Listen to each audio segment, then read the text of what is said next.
Hello and welcome to the Vergecast, the flagship podcast of liquid crystal on silicon, a technology that all Snapchat users care deeply about and look forward to adopting on their faces. I'm your friend David Pierce, Neil Abtel's here. Hello. You're home. This is like, I forgot home. what it looks like when you sit in your actual house making podcasts.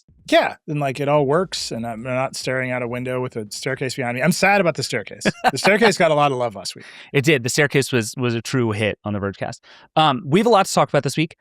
Fox is buying Roku, which means we are for sure going to bring the Go 90 scale back, and we have a lot to talk about. There's some AI news. Brendan Carr is up to stuff. There's a lot going on, but we have to start with specs. So Snapchat, Evan Spiegel has been talking about making AR glasses for 10 years, I think. A long time. Since the first version of specs, I think, was almost exactly a decade ago. And this has been the future of the company for a very long time. They announced a while ago that they were going to ship consumer-ready AR glasses this year. And now they've shown them off and they've announced them. They're called specs. And Neil, just before we started recording, you did the thing that I have been doing obsessively, which is look at pictures of specs on people's faces. Yes. Let me just run down the specs of these specs before we get into the thing. Because what's interesting about this and what I want to talk about is like these seem to be technically very impressive in a certain way, right? Like you and I have talked a lot about the Vision Pro being sort of one end of what you can do with this technology, right? Like however you want to feel about what it is in the world, it is a remarkable piece of technological engineering. Specs has a little bit of that going on too. There are two different models. One is 47 millimeters, one is 52. The lighter one weighs 132 grams, which just for context, like the iPhone 17 is 177 grams. So imagine like almost an iPhone 17 kind of on your face. And a normal pair of Ray-Ban Wayfarers is about 45. So it's like 3 normal pairs of sunglasses on your face. They have removable inserts for prescriptions, which they also think of as a way to do multi-user support, which is kind of clever. You can just like pop out your lenses. They have a 51-degree field of view, which Evan Spiegel compared to having a 24-inch monitor in front of you or a 115-inch TV 10 feet away. They have 2 Snapdragon processors, 7 millisecond latency, 4 hours of battery life, which is and 4 more charges in the case. They're like these seem to be about as good a pair of smart glasses with a display on them as you can make right now. And then you see someone wearing them. and here we are. Tell me the pictures you've been looking at. So Evan Spiegel is married to Miranda Kerr, right? Mm-hmm. He's married to a supermodel. So he got a bunch of beautiful models to wear his glasses. And Jimmy Butler, the NBA player. And Jimmy Butler. So Kaya Gerber, who's Cindy Crawford's daughter, is the first picture I saw.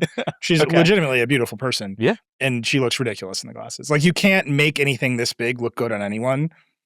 Jack Harlow does not look cool in the glasses. Mm-hmm. Imogen Heap. Actually, Imogen Heap might look cool in the glasses.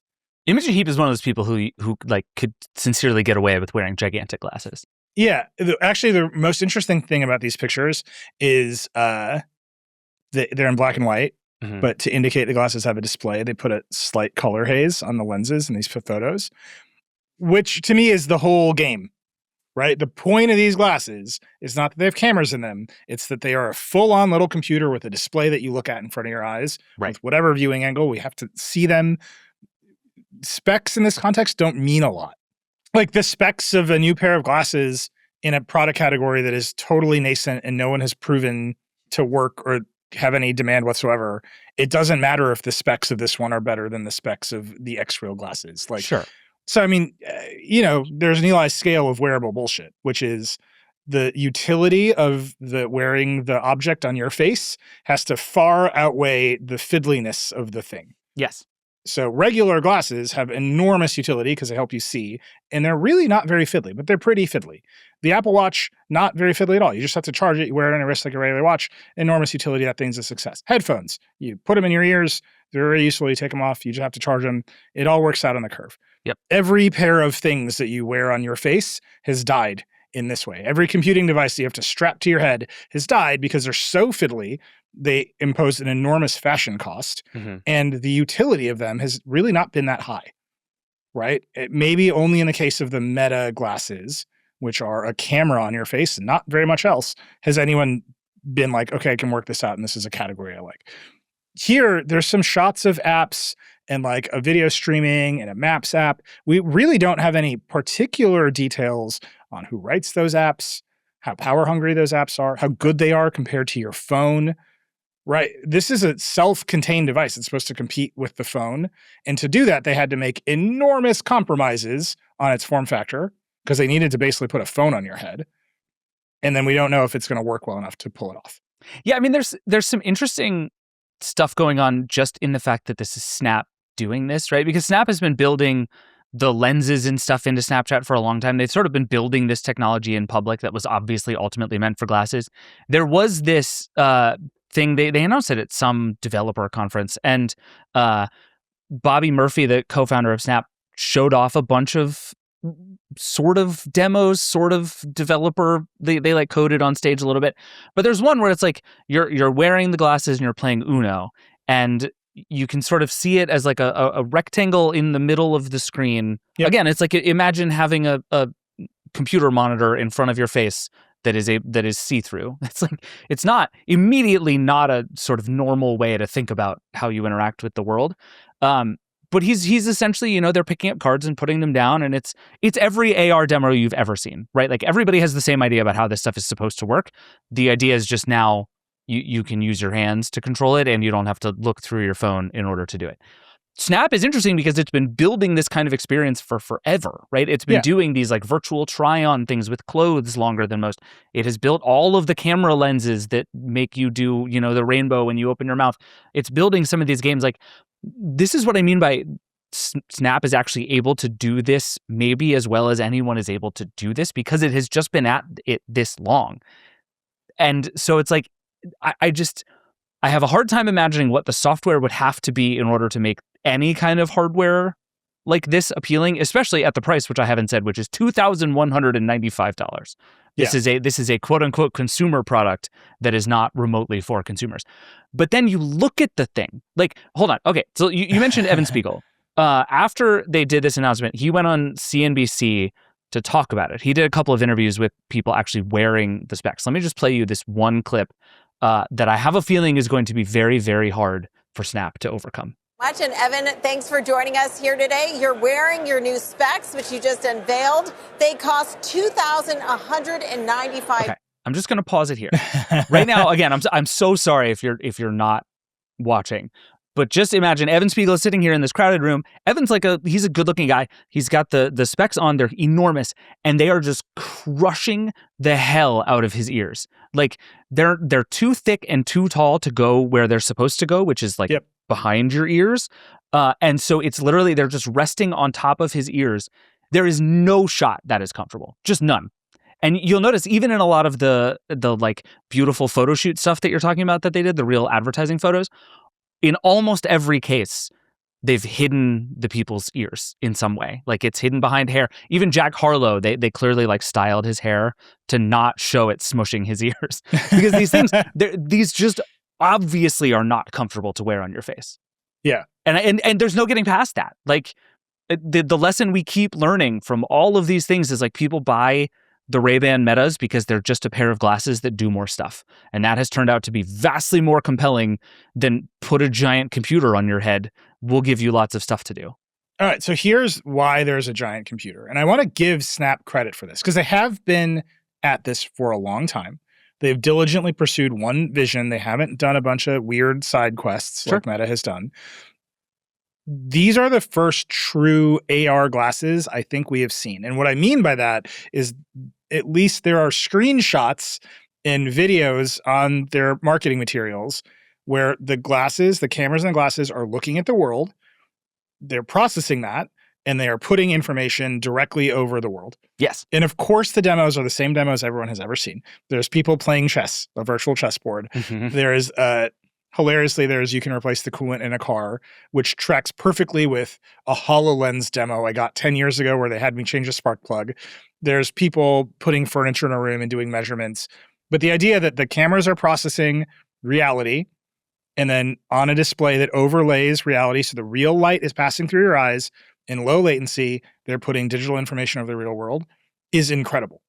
Yeah. There really has not been that thing. Maybe the HoloLens got closest.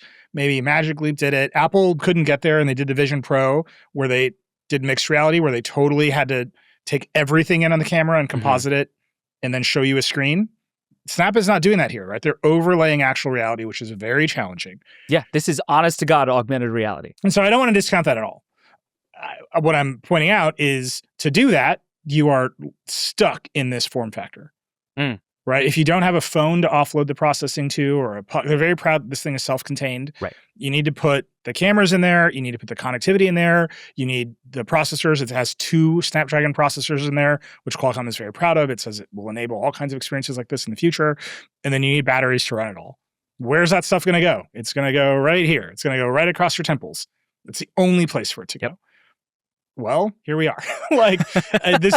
They needed to get there first because Meta is trying to get there, because Apple is trying to get there. And I think these are the compromises that have kept those companies from shipping a product like this. I think if Apple wanted to ship a product like this, they could. Right? They've shown us enough AR demos on an iPad at enough events to prove that if they wanted to do tracking and compositing, the Vision Pro exists. They can do tracking and compositing. Sure. I think this form factor is the natural compromise of all of the things you need to pack into the glasses to make this experience work. And this is the experience they want.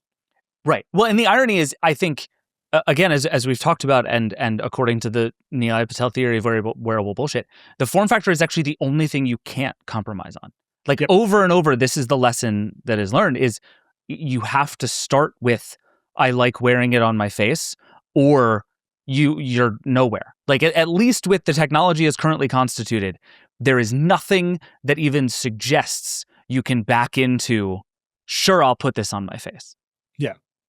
And this to me is this is why specs I think is so interesting. It's if you look at this as the best it is possible to do right now, and I think that there's a lot of evidence that it is. And again, there's some genuinely cool demos here. No one seems to want this. The overwhelming response to this has been investors hate it. Users are what on earth are you doing? No one I see is oh my God, I can't wait to wear this on my face. It's people don't see it.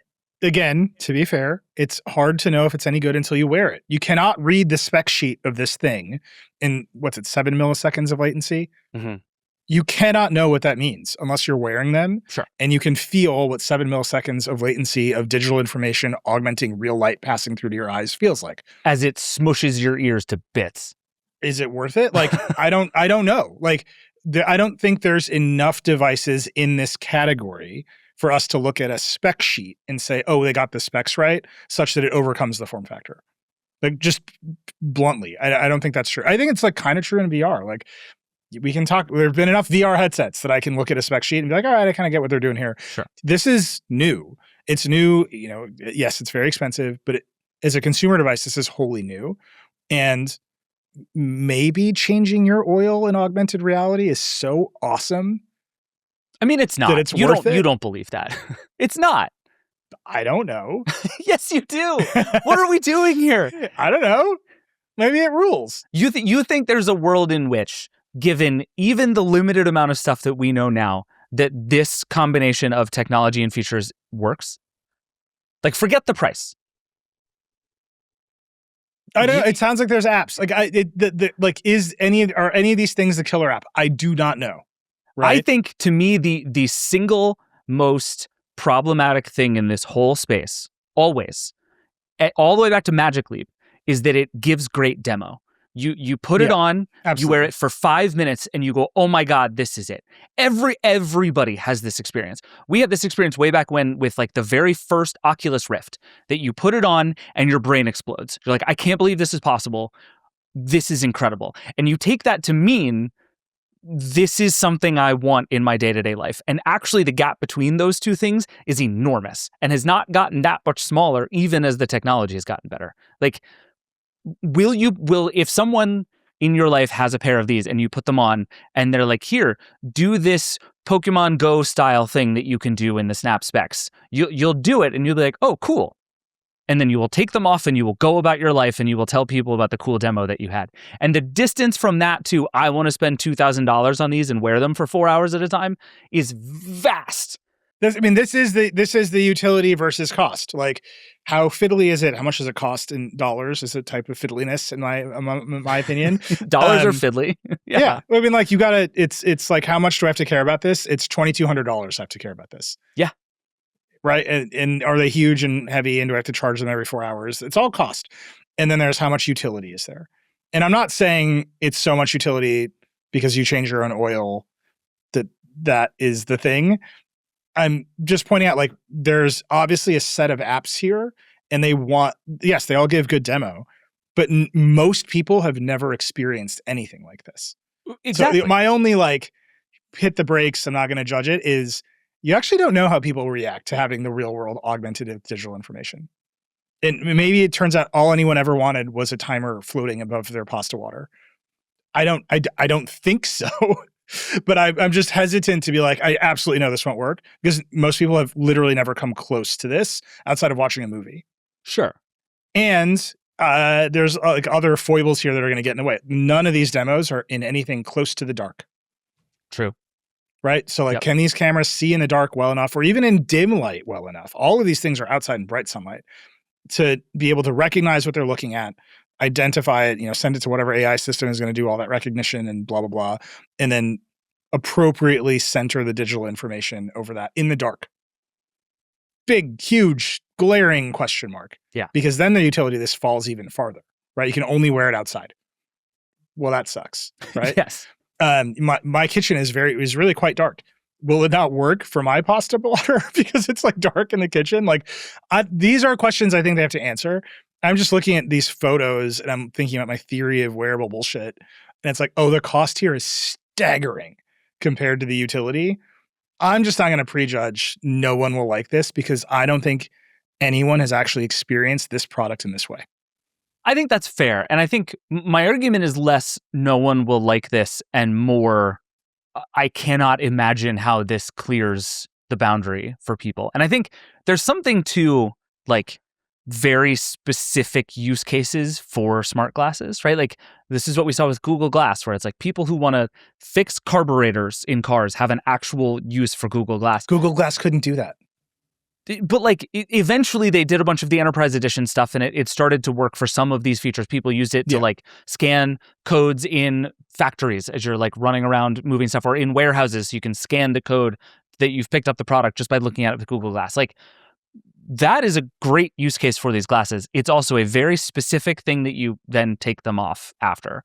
Yeah. And Evan Spiegel is once again making this grand case that what we are doing is we're bringing computing into the real world. We're taking you away from looking at a screen, and we're making the world and the screen one and the same. And, like, on the one hand, you look at some of these things and it's literally designed as if there's just a floating computer monitor in front of your face, which is the wrong UI. Like, some of these things are just giant displays in between you and what you're attempting to look at, which is not what this is supposed to look like. But then on the other hand, it has 4 hours of battery life. It's going to smush your ears to bits. It costs $2,200. Like, I don't see any evidence that this clears the boundary to, like, yes, this is a thing I will just wear in my day-to-day life. Yeah. And again, the only reason I'm offering the benefit of the doubt is most people have never experienced this thing. Like, yeah. I'm not sure I've experienced the full vision of what they have here, and I've tried almost all of these demos. Like, we're going to look at the world and we're going to augment it with digital information in real time in self-contained glasses. Is just not a thing that has existed before, really. True. And like, Snapchat's AR prowess is real. Like, this company has been at this longer than most, and a lot of the stuff that it's built is very cool and very popular, right? Like, we don't talk that much about Snapchat on this show, but it is like, it's a weirdly sort of unsuccessful company that has built a massively, like, generationally important app for communication. Like, Snapchat is culturally central to lots and lots of people in the world. And they've built some really interesting stuff with the camera. They've been way ahead on a lot of things. So, like, I want this stuff to work. And I was really excited about these glasses. And then the minute I saw them on somebody's face, it's like, this doesn't seem like it's it. Right. To do the thing you wanted to do, the technology doesn't exist yet. And so the form factor is compromised in very real ways. Yeah. And exactly. We've been talking about that for how long?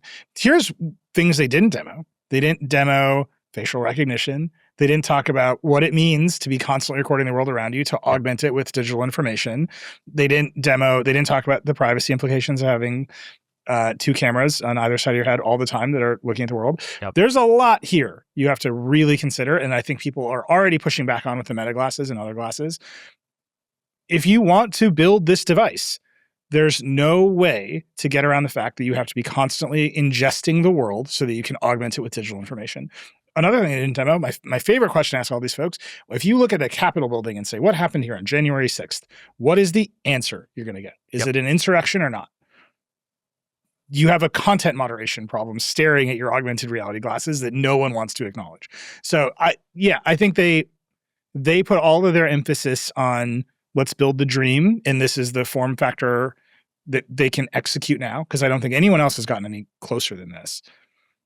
But then the actual problems are like, I mean, Snap is a content business. They run content moderation. They do it. They know what to do. But boy, are these like an entirely new set of problems to have when you are altering the physical experience people have through their eyes. Right? It's not a screen. It's like, I'm really looking at this, and there's really an arrow pointing at the Capitol building being like, notably on January 6th here, a number of people got a tour of this building. Like, that's not what you want. A number of people got a tour. Technically accurate in a certain way. Some people wandered the building.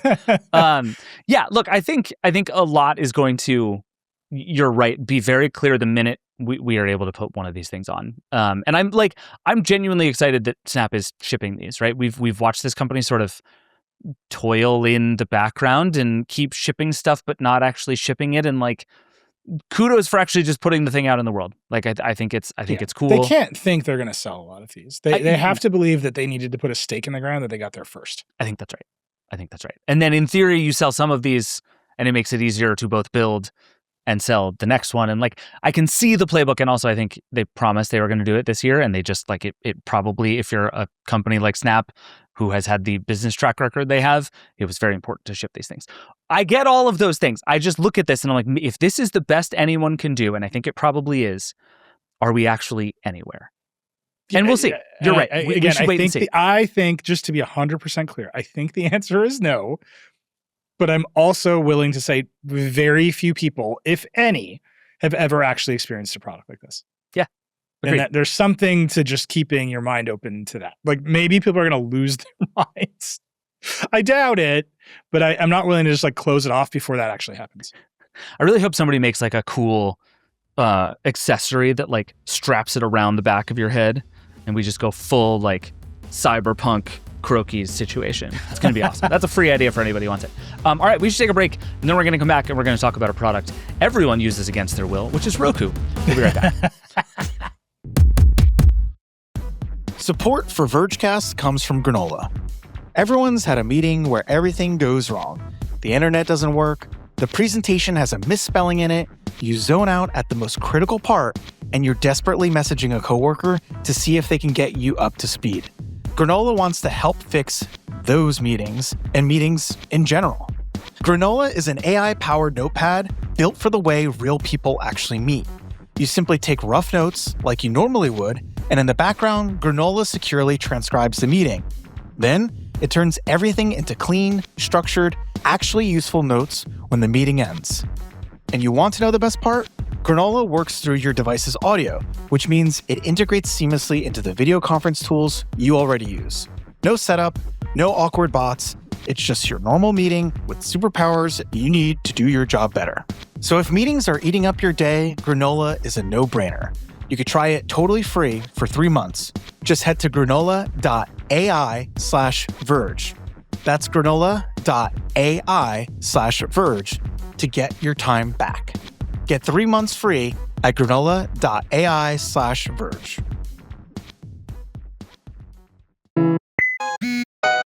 All right, we're back.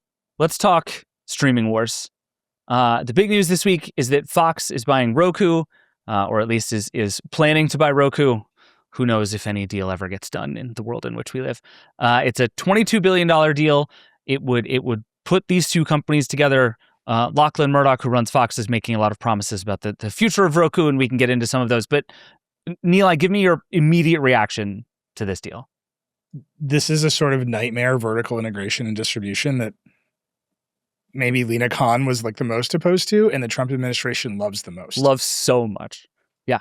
Wait, explain. What is the, like, I think people have had a hard time this week, as I've been talking to people and reading about it, sort of imagining what these two companies do for each other. In that, like, company that makes content buys other company that makes content. You're like, oh, I get that. Now it's bigger company that makes content. This is like a bunch of ostensible puzzle pieces all sort of smushing together.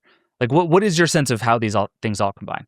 I think when media companies buy each other in an effort to get scale, they almost always do them themselves. But you only need listen to the Vergecast to know that I believe this in my heart. This is Neil's Warner Brother, Time Warner, AOL theory way back when. It's possible that the only antitrust policy this country needs is to prevent AT&T from buying anything ever and to prevent anyone from buying Time Warner. And like, maybe we'll be fine. Like, maybe that's all we need to accomplish is preventing those two things from doing anything, and we'll be fine. So, big content companies buy big content companies. Paramount buys CBS. Like, who cares? They don't have any distribution. This is actually the problem for all of these companies. Right. Audiences wake up, they pick up their phones, and they push a button that is owned by a big tech company, and they distribute all the content to you. And if Mark Zuckerberg wants you to see one thing on Instagram, he can turn the knob and he can deliver it to you. If YouTube wants you to see one thing on YouTube, Neil Mohan can turn the knob and deliver one thing to you. And they all deny that this is true. Yeah. But it's true. Like, they control the distribution. And they might have built systems to prevent them from having such direct control. But the reality is that they have control. And so it doesn't matter how much content you make or how good it is, you're subservient to the distribution. I believe this with all my heart. Yeah. And most companies try to deal with this by buying enough scale, having enough stuff people want that they can roll up to YouTube or Instagram or whoever and saying, look at how much stuff we have. Pay us more money. Right. Because we have the stuff that you need, you have to negotiate with us. It's not competition, it's leverage. It's leverage. Yeah. It's, if we go away, the thing your audience loves will come with us. Mm-hmm. And mostly the platforms have like looked at that, laughed, and killed those companies. Yes. Like, just looked them dead in the eye and be like, what if we kill you instead? This is the BuzzFeed story. Jonah Peretti was on Decoder, and I was like, the original sin of the internet is you thought you could make stuff so viral Facebook would pay you money, and then we argued about that for a full hour. Go listen to that episode. That's the original sin. Okay, so feel how you want about Fox. Feel how you want about the Murdochs. It's weird that every now and again I agree with them. It's weird that every now and again on the show I agree with the Wall Street Journal editorial page. They've understood this from the beginning. Their companies are always yelling about Google search. Yep. They have been since the start. They are suing these companies. They, the Murdochs are Australian. There's a reason that Australia was the first country to pass the laws requiring social media companies to pay for links, which is maybe dangerous and bad. Like, maybe as a policy decision for the internet, very bad, but the Murdochs made sure that links to their content got paid for. They have understood their relationship with distributors from the beginning, and they have been the most aggressive. So here we are at, whatever end of whatever internet we're looking at, and they're like, oh, most video is distributed on these platforms, on Roku, Fire TV, Google TV, whatever it is. And they just went and bought one. They bought the only independent one because they can't buy Google TV. They can't buy Fire TV. I think Samsung would let you do anything you want with Tizen, but no one's going to do that. What are you going to do? What is the only independent platform for watching television that exists? It's Roku. And they went and bought it. And the quotes surrounding this deal are naked about their ambition. Anthony Wood, CEO of Roku, on the call said, promoting Fox-owned and operated properties on the Roku home screen is a key component of the company's plan to increase profits. What are they doing? They own the interface. Right. They bought the platform that has all the apps on it. They've made a bunch of noises about remaining neutral, but they're going to use that to put their content and their services first. This is what every platform does, right? And you can feel however you want with these companies. I think it's pretty obvious how I feel about some of these companies, but they're the only ones who understand that owning the point of distribution is the way that you compete with the Googles of the world. Everyone else is trying to get leverage over Google and trying to get Google to pay them more money, and they never will. Right. They simply will not do that. And I think Fox figured that out early and said, okay, we're going to find lots of other ways to get leverage over you. So on the one hand, this deal is very smart. On the other hand, Fox is going to own everyone's streaming box, and they're going to promote a lot of Fox content. I bet a lot of Roku customers are going to have a lot of feelings about that in a huge variety of ways. Roku is already being enshittified, which is something you complain about all the time. There's a data component here where I don't think a bunch of streaming service providers are going to want their competitor in Fox to have the analytics that Roku provides, because Roku tracks everything. Roku is also the advertising provider. If you have an app on a Roku platform and you want to serve ads in that app, Roku gets a cut. Do all of those streaming service providers now want to start giving a cut to Fox, which competes with them for advertising? There's like layers and layers and layers of why people will be angry at the deal. But just from the very abstract strategic point of view, Fox is the only media company. It's like, oh, we need to buy distribution. And they went out and they bought it. Well, and all the reasons everybody else would be mad about this deal are kind of exactly the reasons to do the deal, right? Like Roku, I think, has been this fascinating thing for a long time, which is that it started as Switzerland, right? Like it started as a thing inside of Netflix. And then Netflix was like, okay, well, actually doing this inside of Netflix is going to make it very hard to do the thing that we want to do, which is be a good partner to the entire streaming ecosystem, because we will be perceived to be biased towards Netflix. So they spun it out. Roku becomes its own thing. And part of the way that it won is exactly what you're just saying. It is the only one of these that is not owned by somebody with bias, right? Like, of course you go on a Fire TV and it's going to sell you Amazon stuff. Like, it would be insane if they did anything else. Same goes for Apple TV. Same goes for all of these other platforms. And Roku was the only one that could, with a straight face, be like, we actually don't have a dog in this fight. We just want you to use our product. Whatever you want to do on it is up to you. And that was that was a pitch they made to users. That was a pitch that they made to streaming services, and it worked for a super long time. And then Roku became fundamentally an advertising business and started to compete with all of those people. But by then it was so big that where are you going to go? I mean, they basically reinvented the cable box in like a cell phone framework. So they gave all the hardware away essentially for free. Like, there are expensive high-end Rokus, but you can buy it for $19 in the checkout line at CVS. Like, there's and it's like easy. You know, if you sign up for a checking hat, you get a Roku. Like they mass distribute the hardware. Every shitty TV you buy has Roku inside. They sell really cheap TVs that run their operating system, and they went to all the service providers and said, "Look at all the scale we have. Put your apps here. We won't preference any of them, but if you want to sell ads, we will be the ad provider, and then we will have the scale to sell your ads." And we don't talk about connected TV ecosystems on the show really ever, but that is where all the action is right now in ad world. Like, there's tons of money flowing to CTV. So Roku just has this big play where they are a massive connected TV advertising provider, and they squeeze the app makers. So if you want to do something else or something innovative, they're like, no. And the relationship looks a lot like Apple and the App Store. Oh, that's interesting. Yeah. Right? Like, it is the same kind of model there.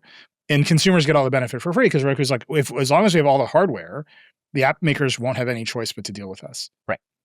Well, you add Fox to that mix, and it's like, well, a bunch of those people are going to say, no, we don't want to be in business with our competitor this directly. Right? Like, actually, we want different terms. Actually, maybe we'll file an antitrust lawsuit to block this deal. Like, there's just like real business concerns of having the supplier buy the distributor in this way that in a normal administration you would already hear about. Yeah. Well, and I mean, like, we'll see. To your point, some of the reporting that's come out since this deal was announced is that Netflix also sniffed around buying Roku and in fact walked away from it because it was worried about the antitrust concerns. That it was like, I mean, and this is, Netflix that ran into like a buzzsaw of weird antitrust stuff when it tried to buy Warner Brothers, looked into this, was like, okay, we're going to get the same smoke, and just decided not to do it. Fascinating. But I agree with you. Like, this whole idea of Roku being so big, it is undeniable and you can't walk away even if you want to, because this is what the business has become. A, I think is true, and B is like central to this whole idea working, right? Because if there were a bunch of other good platforms people could go to, this would not be nearly as appealing to Fox, because it's like, okay, we can enshittify this to the point where people will just leave. Like, no, you can't. Like, that TV right behind my computer here runs Roku, and I literally can't stop it without buying a new television. Well, you can. You just disconnect from the internet and plug an Apple TV into it. This is more of a danger. But this is, have you heard of the NVIDIA Shield? This is more of a danger to all of this than I think either of these companies believe. Right? There's a lot of free TVs out there running a lot of Roku software. Yeah. And maybe you're locked in, and maybe you can put Fox Sports programming on the home screen of that thing, and you're going to win. Or maybe Roku is already getting enshittified. It's already pushing people towards the Roku channel. It's already making people feel bad about how much tracking it's doing. And what people are going to do is they're going to turn off the Wi-Fi on their TV and plug in anything else because the screen still works just as well as the day as they bought it. And I think Amazon can deliver a lot of free Fire Sticks to an audience like that and play that game. I think if Apple had any sense at all, it would have a cheaper Apple TV. Yes. There's a lot of ways you can get away from the Roku ecosystem without having to buy a whole new TV. So especially when many people enter the Roku ecosystem by buying a $19 streamer. All of that is true in theory, and I think like demonstrably not true in practice, right? Like, I think the switching cost of TV streamers is way lower than anyone thinks. Yeah, but people don't. This is my point. Like, I have been arguing that Roku has gotten steadily worse for like 5 years as Roku watch share and market share has just continued to climb. Sure. Because I mean, it's if what you were saying is true, dumb TVs would be on sale. Do you know what I mean? Like there's just, you're describing a world that doesn't exist where people will do something other than buy the cheapest possible television that is very bright in a Best Buy. Like that's actually not how people shop for these products. I think people are totally like unaffected by shitty interfaces. Yes. We're surrounded by them all day and all night. I think they might be a little bit more affected by, I don't want to see Fox News on this home screen. Maybe. Right? I don't want literally the Murdoch family to own this surveillance device in my home. I actually think that is a higher order consideration for people than this interface is pretty bad now. That's very possible. I will say, I think Fox has done a pretty good job historically of keeping Fox News in front of Fox News people and away from other people. Like Fox Studios and Fox News have actually not overlapped in the way that you would think if this company was not as savvy about this stuff as it has been. But that said, it's not a hard... The studios are gone now. They're Disney. Yeah, but like there's still some stuff. But anyway, it's not a hard thing to imagine this company putting Fox News on people's home screens. And I think they will rebel against that. But like, it wasn't that long ago that Roku just rolled out this huge redesign that instead of your home screen being just a grid of apps, it's now a few apps and then a bunch of like recommended content, which like spoiler alert, all of which will eventually be sponsored. Like Roku is going to turn into Amazon in that you're going to search for something and the first 17 things are going to be ads and you're not going to know which is which. That is where this company is going. And to the extent that 6 of them are just going to become Fox properties, sure. I just have a hard time imagining that being like the thing that turns a bunch of people towards buying an Apple TV. I sincerely hope I'm wrong. I think bad interfaces are one thing, and maybe you and I are not tolerant of them, although you have a Roku TV for some insane reason. I have a Google TV streamer plugged into it, which I never use because I can't find the remote anymore. Perfect. I'm just saying, like, from the cold strategic logic of this makes sense. Right. The content creator is buying the distribution because they get leverage over all the rest of the distribution. Probably the only play that will ever work. I know like there are people who are like, at the end, this will get swallowed by an even bigger player because the connected TV marketplace is so important. And maybe this will all get acquired yet again. But that's the business logic of it. I think the execution of this, where there is a political component to literally the Fox brand and the Murdoch family, and the point of this deal in the quotes in the press conference is to promote that content. That is a buzzsaw. Like, yes, America is deeply polarized and politicized. However you feel about bad interfaces is one thing. How you feel about the Fox business channel is another. And yeah, do you want to know my hottest take? Please. I was just at home on the farm. I was with Becky's whole family. Do you know why all of Becky's older aunts and uncles have Fire Sticks? Why? Because they run Android and they can be jailbroken to steal TV on IPTV services. Oh, interesting. Like there's Becky's another family exit just ramp. Gets cooler and cooler, man. I mean, this is why I actually wrote the Yanko Rucker story. Everyone's stealing TV because I was like, this is wild. Like I'm on the farm. Wow. And we are pirating television. Like they're not though. Not those. If the police are listening, they pay the money. Also, motion smoothing was on all of their TVs, and I didn't have the heart to turn it off because then they would note it. Anyway. Yep. Home. This is what happens when I go home. It's lovely, and then I'm like, I need to fuck with all your TVs. Yep. Anyhow, all I'm pointing out is like there's another exit ramp here that people care a lot about that is not on the books, and maybe more people are going to take that exit ramp now. Yeah, no, I think that's fair. I sort of hope you're right that there is a check on this for Fox that is like, okay, it makes sense that you want to own the distribution and have something that feels like a more closed ecosystem. If you ruin it, people will run. I'm just not positive I think that's true. There is one other thing about this deal that I just want to talk about briefly before we switch gears here, which is there is some sort of huge new streaming service potential brewing inside of this thing. We've talked a bunch about Tubi, which is at this point basically Fox's main streaming service. Fox has had a weird relationship with streaming services over the years. They've like tried a bunch of different things. Tubi really worked. That was an acquisition, I think, 4 or 5 years ago. Fox One is now kind of having a moment because it's where you can watch the World Cup. But like, it never had the sort of high-end SVOD streaming service. But what it now might have is like a titanically huge free streaming service. So I went and looked, and the numbers for both the Roku channel, which Fox is buying, and Tubi, which it already owns, are like shockingly huge. So the Roku channel, this is according to the Nielsen gauge, which tracks all kinds of TV viewing. The Roku channel accounted for 3% of total monthly TV viewing in March of this year. Tubi accounted for 2.2%. If you combine the two, which they have not said they intend to make it one streaming service, but if you combine these two free streaming services, you have a streaming service about the size of Disney Plus, just like that, which is nuts. And as everyone is running towards advertising, you have the Roku channel, which is already a really successful advertising business. You have Tubi, which is already a successful advertising business. You can make this thing just a monster of a free streaming service, kind of all at once if you want to. And they're different in interesting ways. Like a lot of people on the Roku channel watch fast channels. Tubi is much more on demand. They have lots of like, I'm deep in the world of licensing deals for a story I'm working on about why I can't stream the movie The Nice Guys. This story has like slowly taken over my life, but I've learned how companies acquire content.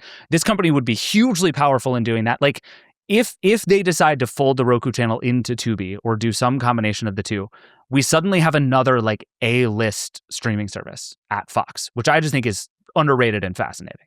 They have so far said they're going to run them independently. Yeah, but that's what they always say. Everybody has always said that about every acquisition ever, and it has. I don't think it has ever once successfully been true. Tubi is a shocking success story. It just works. The fact that you can open that app and watch it without any kind of login, I think, is one of the smartest strategic decisions in like 100%. all of streaming. Anjali Sood, the CEO of Tubi, has been on Decoder. I've been like, what's it like working for the Murdochs? And she deferred. She's like, nope. Yeah. She's a pro. I appreciated it, but she was like, nope. But like, you know, she used to be a CEO of Vimeo. She's basically figured out like, oh, we need to put free streaming in front of a lot of people. This is a huge opportunity for us. Right. And they've managed to grow at a pretty huge clip without the benefit of being the Roku channel, the default free thing that runs in your $19 streaming box. Right. Which Roku advertises to death. Like you cannot avoid the Roku channel every time you turn on your Roku. And that is very much on purpose. Yeah. So, I mean, imagine if you can take the Roku channel and the benefit of just being the default and, oh, we've learned how to market the free streaming service. It's pretty good. Like you can see the opportunities there. I suspect they will combine the advertising reach of the two without the service itself, because all of this is just ad-based. Yeah, you can sell them both on the back end together without smushing them together as one product. And then you maybe you leave your antitrust concerns alone. Who knows? Maybe. Synergies, baby. That's what we do here. Yeah. Should we go 90 these things? Just this is a useful clarifying exercise. Is it time to bust out the go 90 scale of doom streaming services for But only all of this stuff we're only talking about here? Tubi and the Roku channel, right? So I want to do Tubi and I want to do the Roku channel and I want to do just this whole deal. you sort of alluded to the idea that like maybe this is being bundled up to be rebundled to some even bigger player, which would presumably be a tech company. Like, could YouTube buy this combination and have that kind of make sense? YouTube has connected TV. Like the thing that most of the players have already is some big connected TV play. Apple has one. They have the Apple TV. They have their service. Like they are able to get, I mean, Apple doesn't care about advertising so much, although they have it, you know, they run an app store on the TV and the same economics, but Google has massive connected TV reach with YouTube and YouTube TV and Google TV. Roku obviously has it. Amazon obviously have it. They run Prime Video. Like, so it's Meta Microsoft. Doesn't have one. Microsoft doesn't have one. Meta doesn't have one. There are lots of big digital advertising ecosystem players where like, oh, this would be the thing you'd buy for connected TV. Right. Now, I think Meta has no institutional focus on its core business right now. So who knows? But yeah, maybe. Okay. All right. Well, let's just do these three quickly before we get out of here. So Tubi I think we both agree probably belongs toward the 0 of the list. That like Tubi survives. It's hard to imagine a world in which we come out of this deal and Tubi is completely gone. So are we putting it at, do you want it at 0? It's at 0. Tubi's great. And it's Fox's baby. So, Fox, all right, Fox 0. doesn't kill its own baby, right? That's fair. Yeah, I agree with that. All right, so Tubi goes to a 0 on the Go 90 scale of doom streaming services. Named, by the way, after the Verizon streaming service Go 90, which immediately went 90 because it was a disaster. Yes, 0 is alive and 90 is dead. 90 so is if you dead. go 90, Yeah. you die. You keel over and you die. All right, Tubi's a 0. Where do you put the Roku channel? I'm going to put it at 90. 90? Okay, and here's my argument. Maybe the words the Roku channel exists as an app icon somewhere. Okay. But there's no world in which Tubi and the Roku channel compete in the marketplace for content because they got to go buy stuff, right? Yeah. They got to buy shows and movies and whatever to stream on these services. If they compete, the prices go up. So they're going to unify the content acquisition. Sure. Right? They're going to go out in the market and say, we're going to run this. They're going to unify the advertising. And eventually you're basically going to get a skin on Tubi called the Roku channel. Oh, that's interesting. I could see that. So it's kind of like in the old way of television, it would be like having like Nickelodeon and Nick Jr., where it's like these are technically different things, but they exist only to have more places to put things acquired by Nickelodeon. I think that's right. Okay. I don't want to go all the way to 90 just because the Roku channel is so shockingly successful that maybe if you're Fox, you're just like, we're just going to leave this alone, sell some ads, try to make our money back. But spiritually, I like it. Put it at 88. We'll put it at 88. 88 feels good. Right. I think they're going to hollow out its business operations and they'll leave. It's successful, but nobody cares about the business operations of the Roku channel. No. And Tubi is a vastly better brand. Like it had a big moment with the Super Bowl. Yeah. They're going to keep getting stuff like that. Like Tubi has a really interesting bunch of creator plays going on. Like if you're going to pick a streaming service, it's obviously Tubi. Yeah. Charles Pulliamore did a story for us about how Tubi goes and courts Black creatives specifically. And that is a market they've identified. Yeah, it's really interesting. Anjali Sood, their CEO, is really interesting to hear talk about how they think about content, which is very different from any other platform that I've talked to. All right, so that's fun. So this means I would say the whole Fox Roku tie-up has got to go somewhere in the middle. And this really depends on, like, do you think this is being packaged to be sold for, $100 billion to some giant tech company? Or do you think there's a real competitive streaming player here? What do you think? I think the Murdoch family does not want to be owned by anything else. Fair. They're certainly not hurting for money. And like I said, I think Meta maybe is a buyer. Microsoft maybe is like the people who don't have connected TV advertising stories are potential buyers here, but they all lack any kind of focus on anything human beings want. Yeah. They're all totally distracted by super intelligence or whatever. I feel like Microsoft has tried the Xbox TV thing too many times to want to do this that makes again. No sense for them. And they're going to sell Xbox. By the way, this is my super hottest take. But you put Xbox on the Go 90 scale. Like it feels like they're just paring it down to sell it, right? So they want out of this game. So I think right now you got to leave it at 45. Like dead center. I don't know. Yeah, dead center. I don't know if this deal will close. I don't know if the Attorney General of California is going to file an antitrust lawsuit. I don't know if the other studios will. I don't know if Netflix will show up and be like, here's more money, right? Like there's a lot here. Yeah. So I would say 45. Like they go either way right now. Okay. I would say if the deal goes through, like if you could tell me 100% this deal is going to get done, I'd put it at like a 25 because I do think this thing is like, it might be too expensive a deal, but it's powerful enough as a platform that it might work. But if you throw in the just possible for like political insanity over this deal, including around the world, by the way, like Roku is a big global platform that is going to make a lot of people feel a lot of things. Oh, yeah, there's been a lot of fulminating in Europe. There's always fulminating in Europe. That's the main thing they do. 45 feels right. Full coin toss for what this thing gets to be in the future. I like it. All right. By the way, one last button on this. Did you see the story this week about what happened after Stephen Colbert's show went off the air to the ratings of CBS? This is Byron Allen doing Comics Unleashed and just like tanking CBS. Yes. They sold Stephen Colbert's time slot to Byron Allen, essentially like he's doing an infomercial.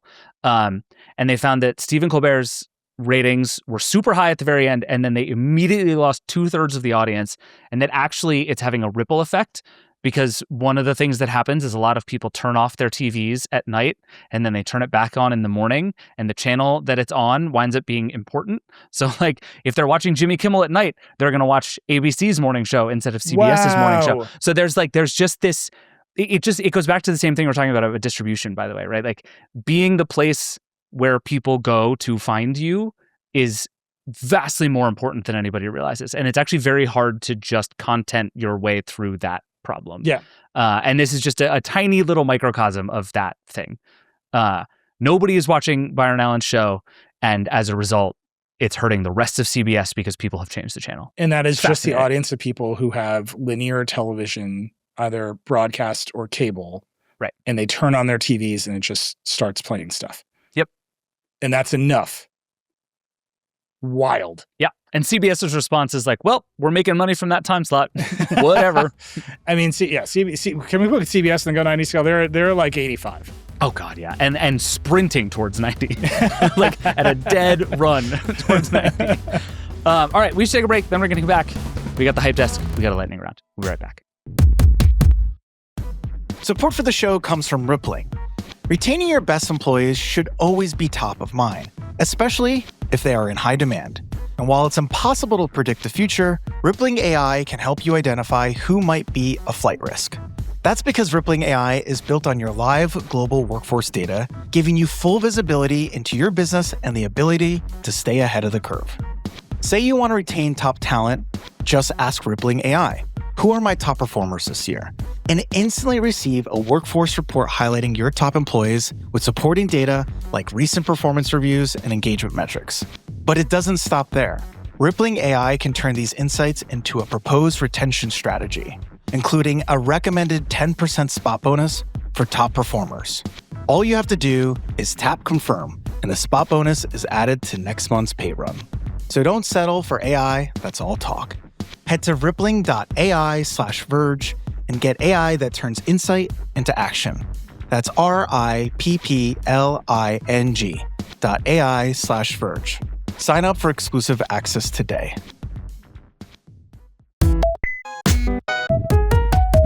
All right, we're back. It's time now for the hype desk, where our friends Ross and Ashley come and tell us what's cool on the internet and in the world. You're both here this week. Ross, Ashley, hello. Hello. Reunited. How does it feel? Bleak. I'm just kidding. That sounds about right. I'm told you guys have both been to movies that you both have feelings about this week. Yes. Ashley, Yes. I want to start with you because I am reliably told that you have what I would call an extremely surprising take about a movie.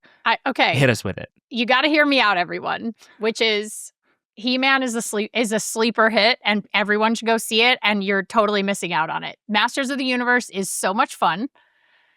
It is. I just don't believe you. I don't believe you. So here's the okay. I agree. I agree that the trailers did not sell this movie the way that it should have. I think they did a little bit. So He-Man, the guy who plays Adam, is so good and so charming. It is the perfect summer himbo movie. Like, it is the perfect summer himbo movie.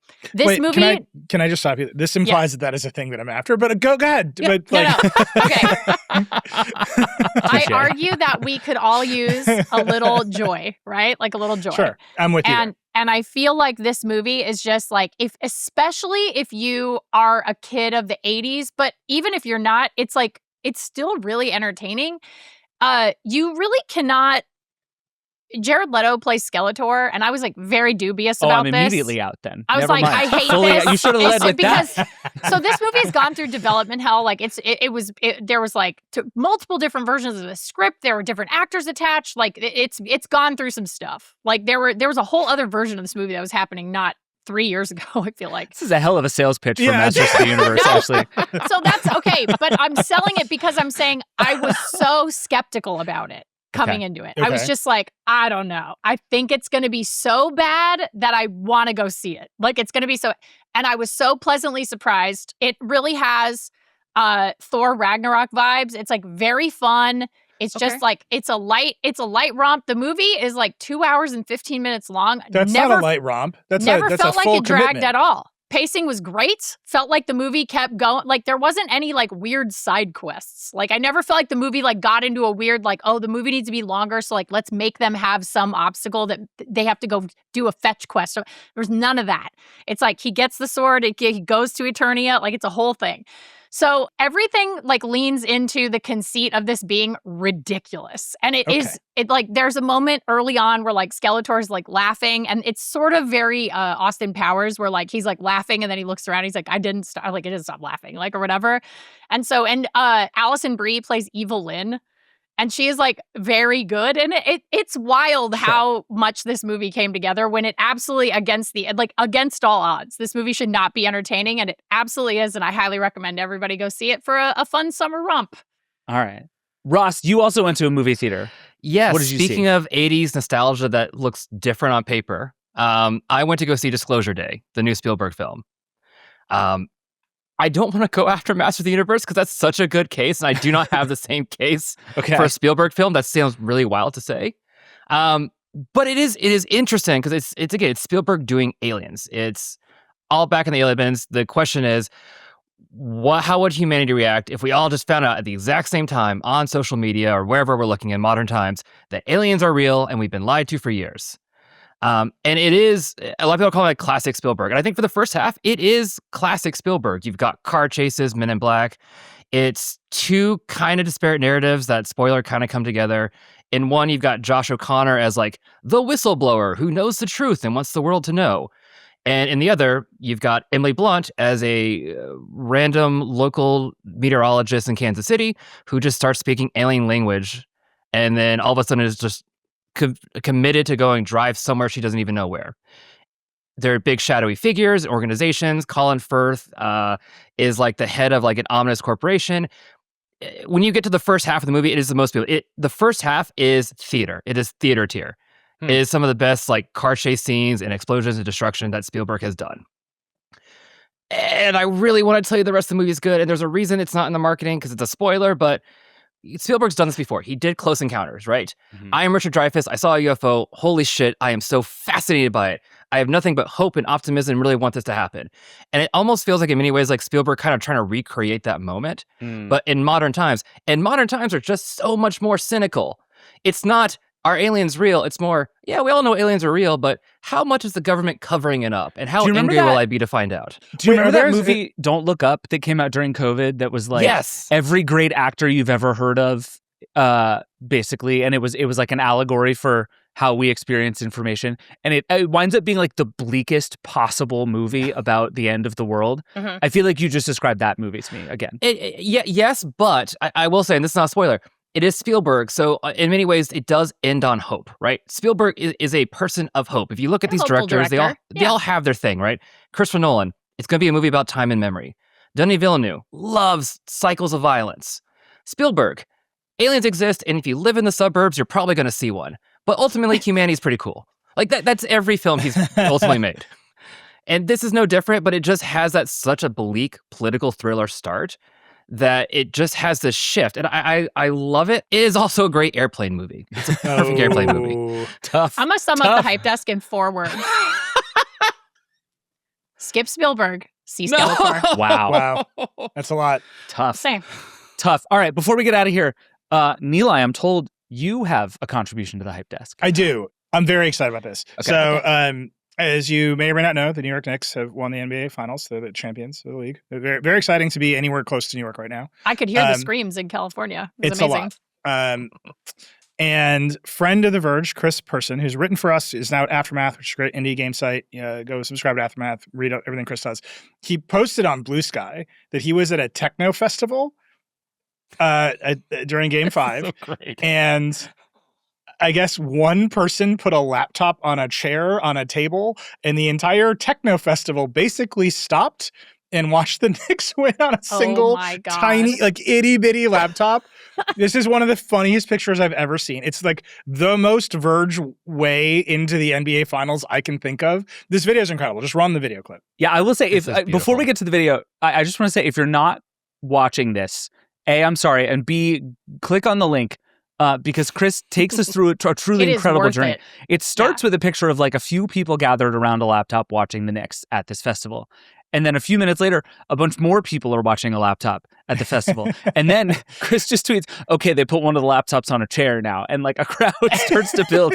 And then a few minutes later, it is literally, I don't know, 150 people. 100 people. That's 150 people all watching a single and then tiny laptop. And then it culminates in this video.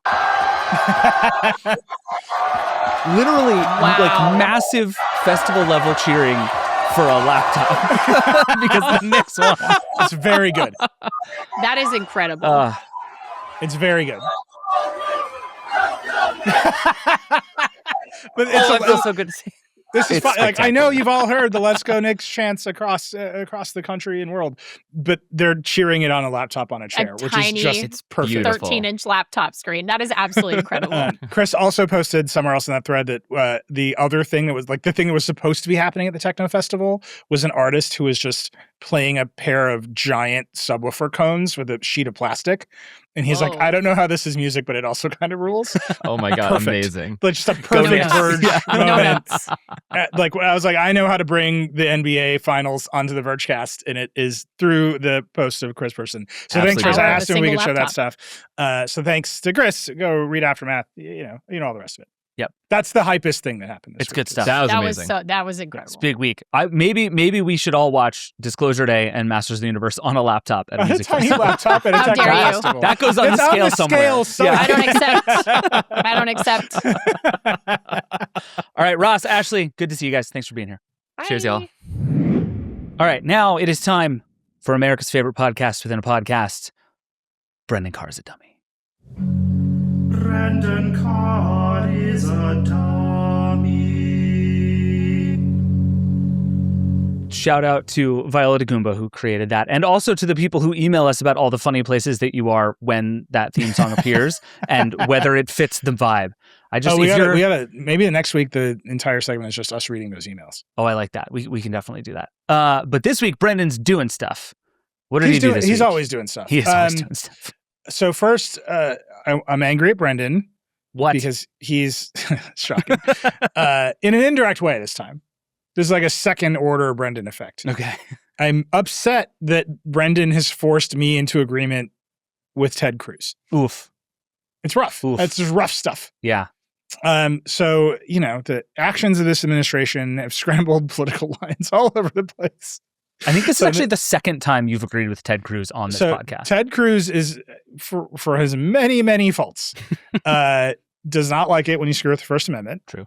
So Senator Cruz and Senator Ron Wyden introduced a thing called the Jawbone Act, which would let individuals sue the government when they meddle with their speech and create transparency requirements for government communications with social media, AI, and broadcast companies. And what they're saying that they're worried about is the government messing with AI, because if the government can go to Google and demand that Gemini say some things but not other things, what happened at the Capitol building on January 6th? That's a real problem.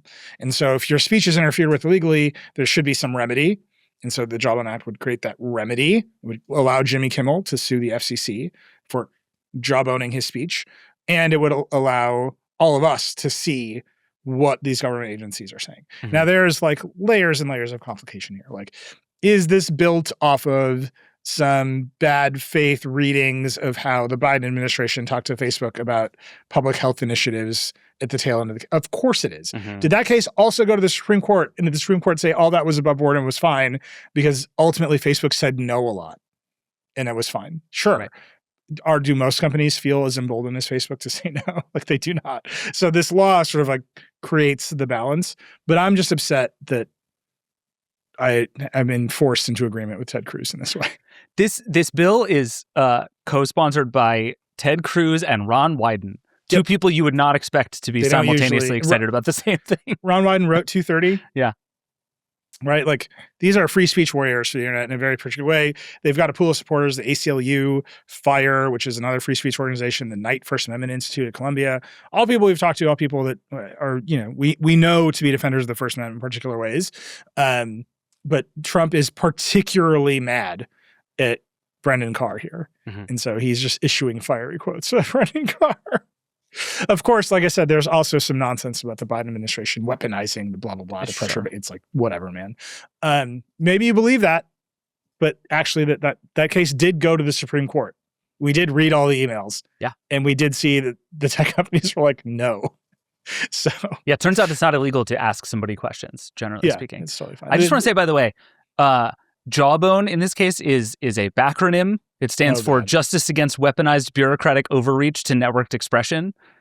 A, very good. And B, if you are the person in any of these offices responsible for coming up with the name to make the acronym make sense, you're the only person in the world I care about. My white whale story is how bills get named because they start with the acronym and work backwards. And I want those stories. That's all I care about. Maybe but the that story Jawbone was Act great. is very good. That story was great 5 years ago, and you 100% know the answer right now is Claude. Oh, that sucks. Yeah. They're like, we want to call it the Jawbone Act. What Figure could it it out. actually be called? Yeah, fire That's up those probably right. GPUs, buddy. Justice Let's Against get to work. Weaponized Bureaucratic Overreach to Networked Expression. Yeah, like Ted Cruz is like walking on the plane, being like, just can you come up with this, whispering into his phone. All right, one other thing we talked about this a lot. The notion that everything is owned by a tiny handful of Trump allies in media. There are some rules preventing people from owning too many radio stations or too many broadcast TV networks in an area. Those rules are getting waived over and over again. Brendan loves those rules until he waves loves them. those rules. This week, a bunch of radio CEOs are meeting with Carr and saying they need to quickly and substantially relax the radio ownership rules so they can own more radio stations in given areas. How are there any left? Didn't we like just combine all of them into one company? Oh no, that was the TV channels. Now we're doing it with radio. Yeah, we did it with TV channels. God. We're doing it again. And their big argument is that local radio doesn't just compete with other local radio stations. They compete with YouTube. And so what have I been saying about the ill-fated way to compete with YouTube? You need enough scale to bring YouTube to... It's never going to happen for you guys. That you just want to own all the local radio stations and monopolize local media. We compete with sleep is like everybody's argument about everything now. Brendan loves to characterize this as like the scrappy independent local news. And it's like, no, these are billionaires with political viewpoints. So they want to foist on everyone in a given region. And we actually want is competition. Anyhow, that's Brendan this week. The corruption is naked. The stupidity is high. Brendan, as always, if you want to come on the show or any show and defend yourself or just issue whatever gobbledygook nonsense that usually comes out of your mouth, you're welcome to. I'm available. I'll answer the call. Anyway, that's been Brendan Carr's The Dummy, America's favorite podcast from the podcast. Brendan Carr is a dummy. That's beautiful. The corruption is naked. The stupidity is high. Is a merch idea waiting to happen, and I just want to mark that right here in the podcast. That's like the pool status sign outside the reflecting pool. Exactly. Like, corruption naked. High. That's pretty good, actually. Like, how are the waves naked? That's very good. All right, my first lightning round item is about Threads, and I have a number to throw at you that I have been trying to figure out what to make of for a couple of days, and I want to know what you think about it. So it's about to be Threads' third birthday. It came out in July of 2023, and they just announced that they have 500 million monthly active users on Threads. On the one hand, this is a very big number. On the other hand, I think there are a lot of ways in which it is not a very big number, which I am happy to explain. But I'm curious, like 500 million Threads users, how does that number hit you? I wonder how many of them clicked on an Instagram carousel and didn't realize they were opening Threads. Yes. I assume the answer is like 3/4 of them, right? Like, I honestly think that is right. Like, there's a way to look at it that says, okay, 500 million people use Threads every month. Kick ass, growing really fast, doing great. Like we used to talk about how Threads adds a blue sky every day. That number seems to probably still be at least true. On the other side, there are about 3 billion people in the Meta family of products. Meta is unusually good at getting people between products and unifying the products and sort of making you exist across its many platforms. That is like Meta's whole thing. It's like, okay, well, Facebook is dying. We're just going to get everybody onto Instagram. And like, that's it. That works. That's a game they can keep playing. So the idea that after 3 years, only a sixth of that user base even touches Threads once a month feels kind of like failure. I don't know. This is what I mean. Like it's a huge number and a tiny number all at the same time. Yeah. I mean, it's much bigger than X, right? X is in decline. Blue Sky is stagnant to decline. Threads is growing. Sure. Are they growing because screenshots of tweets on Instagram aren't as good as a carousel of Threads posts, and you can kick them out to Threads, and that's a user behavior you can kind of get into. Maybe. Meta says almost all of the daily users on Threads increase because of communities. Right. So like NBA threads is it like rockin' or like whatever it is. I think that, we talked about it for a long time on the show last week, that making these big networks feel smaller is what everyone is chasing. And so here's more evidence that Threads is going to lean into communities. It's going to make that thing feel smaller. And that's where the growth will come from. Connor Hayes, who runs Threads at Meta, says right now all of their communities are made by Meta, but soon they will let users make their own communities, which might unlock even more growth. There's something there. They're doing a Reddit too. Everybody's doing a Reddit right now. I actually think the opportunity for Threads is to be like, we're the only social network that isn't going to turn into TikTok, because Instagram already exists, and Instagram is doing a fine job of turning into TikTok. It really is. So we don't need to turn into Threads, TikTok. you look at it and you say, well, all of our money is in Reels. What if we just put Reels on Threads?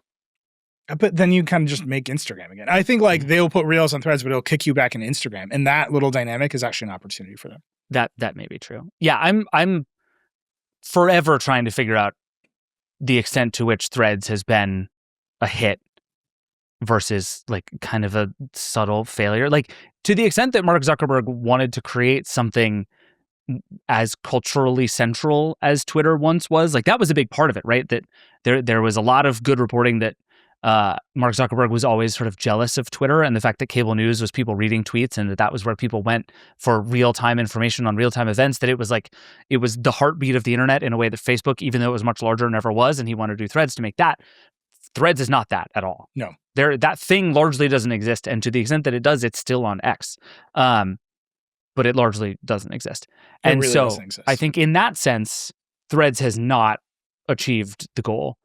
But on the other hand, 500 million people use it every month. I'm sure it's a brisk advertising business that is growing fast for Meta. Like, and they think they can get to 1 billion. I think maybe the question is just how much text-based posting is going to grow at all, right, compared to the thing people are doing all day long, which is watching social videos. Yep. Wait, actually, can we can end on your lightning round item, but I have another Meta one to talk about. Sure. Which we should talk about. So, this week, Facebook announced a new AI mode, which is basically its answer to Google's AI mode, which, tries to, instead of giving you links to search results, tries to sort of stitch together a narrative for you from your search results. Meta's AI mode, it just sounds insane to say this out loud. Meta's AI mode, instead of synthesizing the web, synthesizes all of the public posts across Meta's various networks to give you information about things. And Nilay, if I were to say, what is the least reliable corpus of information on the internet? Wouldn't you say people's Facebook posts? Right. Like Facebook limiting itself to the content that people post on Facebook is just, this thing will be insane from the jump. Yeah. Like my community's local Facebook posts are some of the wildest conspiracies. And this is like it's like a nice New York community. Yeah. It's going to be great. I'm super excited for everyone's drunkest uncle to be the source of Facebook's AI training. It's very funny because Allison Johnson on our team tried it and had a couple of funny experiences with it. But the way they frame it is the same way everybody frames everything, which is like trip planning and find stuff to do around me. Always trip planning. It's Napa. In their example, it's they're going to Napa. Yeah. And what's funny is, on the one hand, I actually think a bummer about the internet is a lot of that stuff did for a time get moved to Facebook. Like for a long time, if you wanted to see if the restaurant you wanted to go to was open or closed, the most up-to-date source was probably their Facebook page, right? Mm-hmm. That was like when Facebook was ascendant, a lot of that stuff just moved there. And so a lot of the like, what is going on around near me moved to Facebook, and then it died. So now you have this like incredibly old, outdated set of information about all of the places around you. And for me, the idea of like what's going on that would be fun for the kids nearby this weekend is a good idea that I want very badly. I don't think there is any chance. And Allison seemed to have the experience of it not really working because Meta is just not a reliable source of information in any sense. No.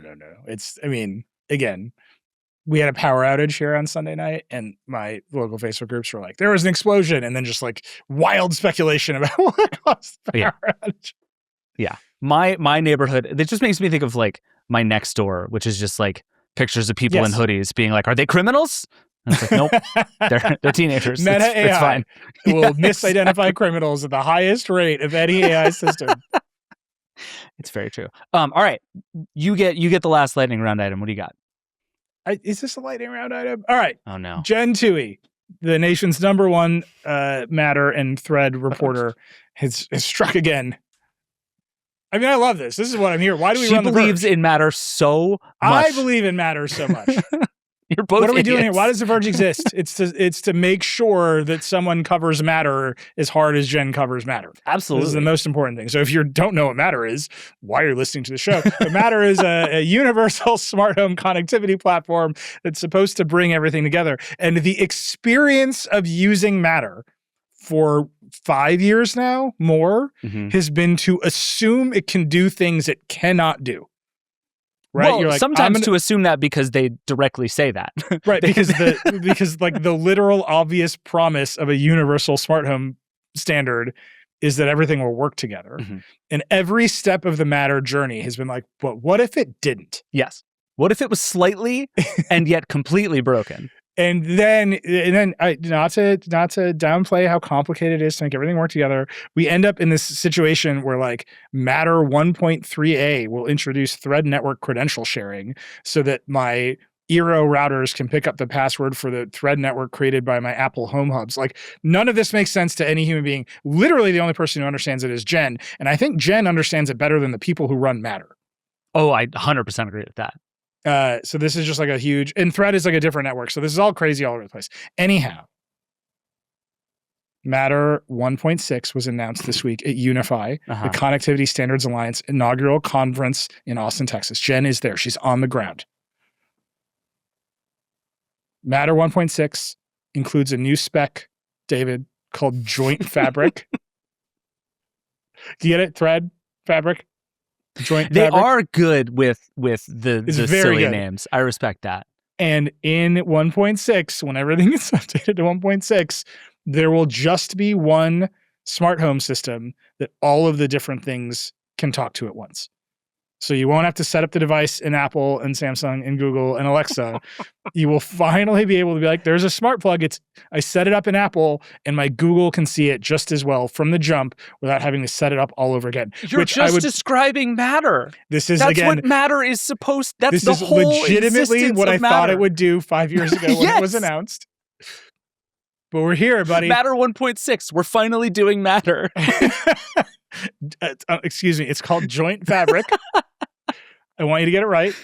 Oh God! There are other features in Matter 1.6. There's something called thermostat suggestions, which is obviously very important.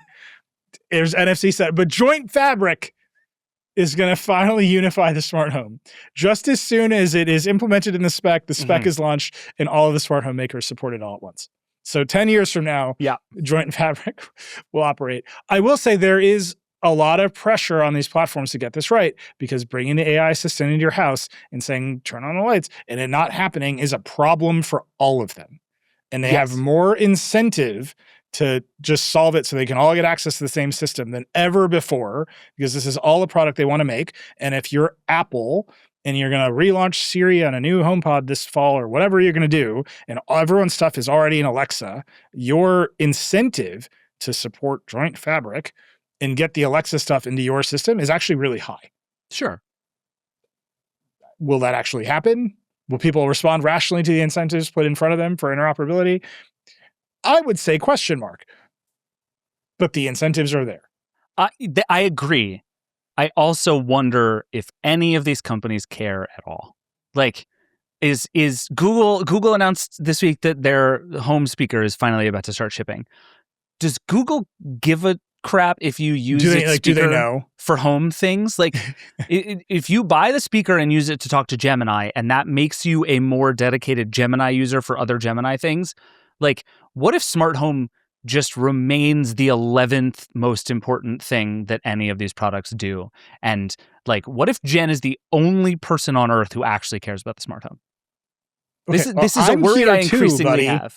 Yeah, but I you also care about this. you like wired your house with Ethernet and got weird into Home Assistant. You're off on like a different I'm not road. even, I mean, the people who are in Home Assistant, they're like another level. Like they will never, none of this will ever matter to them because No. they have figured out their own Correct. joint fabrics. Yeah. Like if you want to homebrew a joint fabric, you can do that today with a Raspberry Pi and a couple of beers. Like you can get it done. It's absolutely right.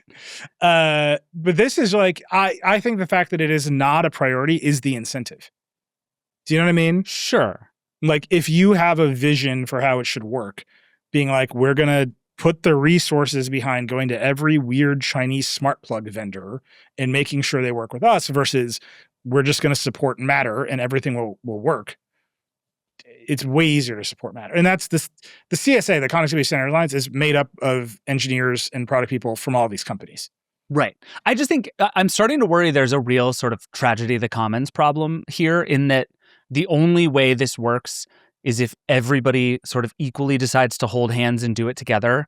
And there's not anyone really with so much incentive to like drag everybody else along with them. It's like Philips Hue is maybe the one who has the most to gain from all of this working together. Everybody intellectually understands this to be a good idea. I'm just increasingly struck by like there aren't that many parties for whom it is like crucially important for this to work. And I hope you're right that as more people get these new devices with Gemini for Home and the new Apple Home stuff, which seems to be very good, and Siri AI and all of the stuff coming from Alexa Plus, like as more people get those things into their home and they start having higher expectations of their smart home, maybe that forces all these companies to raise their game. But so far, it's like everybody thinks this is a good idea. Everybody believes in Matter. Everybody wants Matter to work. Nobody really needs Matter to work. And I feel like that is the thing that worries me the most right now about Matter. You just need more smart home stuff in your house. Today. I'm going to come over. I'm going to come over with a big pile of light switches, some of those Govee outdoor bulbs. I'll change your mind. Dude, I'm down. I have spent a lot of time shopping for Govee things recently. It's like, what if Philips Hue, but cheaper and That's lamp? basically, It's that's like, their whole I'm thing. after It's it. Philips Hue, but cheaper and runs on Matter. And that's their whole company. And It's they pretty are good. winning, like straightforwardly winning. Yeah. No, I mean, look, they care insofar as that we're at 1.6 in years and years of development. And it's the companies that fund it. And Sure. the products exist now at scale. You know, the fact that it doesn't actually do the thing you want it to do is very silly, Mhm. but we're way past this device only works with Google Home and this device only works with HomeKit and this device only works with Alexa. Like Yes. that core problem is solved. You just buy the one light bulb from Govee and it works with everything because Matter just works with everything. Yes.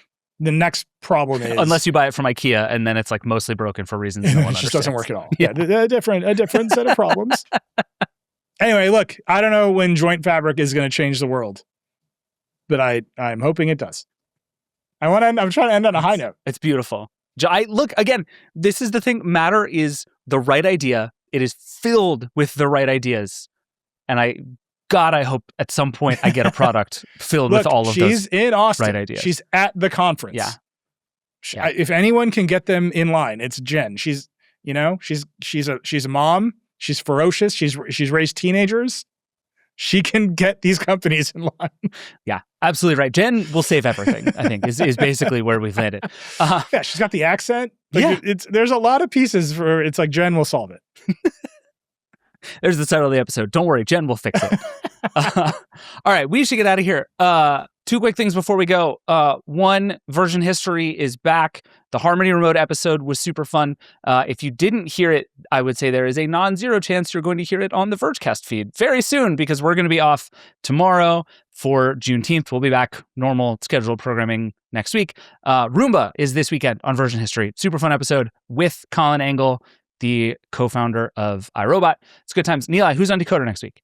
So we are off this week. We took our little July 4th break early because on the 3rd of July, we are running our annual grill episode. We did it again? Which is a full circle victory for me. Our first grill episode was Roger Dahl, the CEO of Blackstone, the griddle company. Uh-huh. And it was like right when they were starting, they're like pandemic darling, a little company, it's figuring it all out.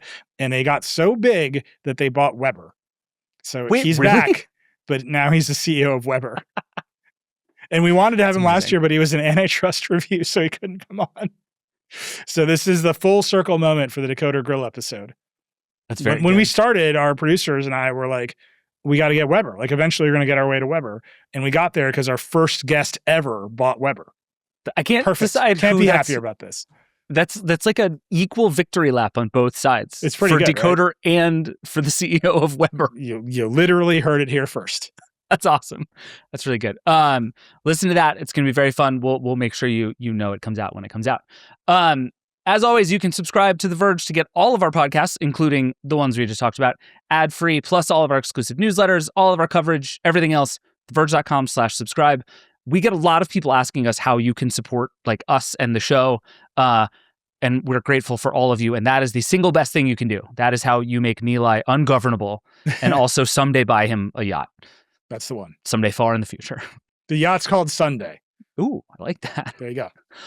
Also, send us email, vergecast@theverge.com. Call the hotline, 866-VERGE11. Truly love hearing from you about anything and everything, including your thoughts about grills. My dad, by the way, is currently in the market for a grill. If you have grill thoughts, hit me up so I can sound smart when I tell my dad what grill to buy. I'm sorry. Look, we've had Blackstone, obviously, in 2021. Then we had Traeger. We've had Big Green Egg. Last year we had Shark Ninja. This is a real series that we have done now. Yeah. This is our 5th one. Next up is like I don't even know. We're going to have to start a Verge grill, and then that's the move. We build our own grill is the end of the project. If you ever want to hear me just desperately try to hang on in a decoder, go listen to that Shark Ninja episode. Just like, I'm like, wow, my man likes to sell Shark Ninja products. Yeah, judging by their TikTok ads, that does not surprise me one tiny bit. All right, the Vergecast is a Verge production and part of the Vox Media Podcast Network. Today's show is produced by Josh Cajas, Eric Gomez, Brandon Kiefer, Travis Larchuk, and Aaron LaCasio. We'll see you next week. Nilay. Rock and roll.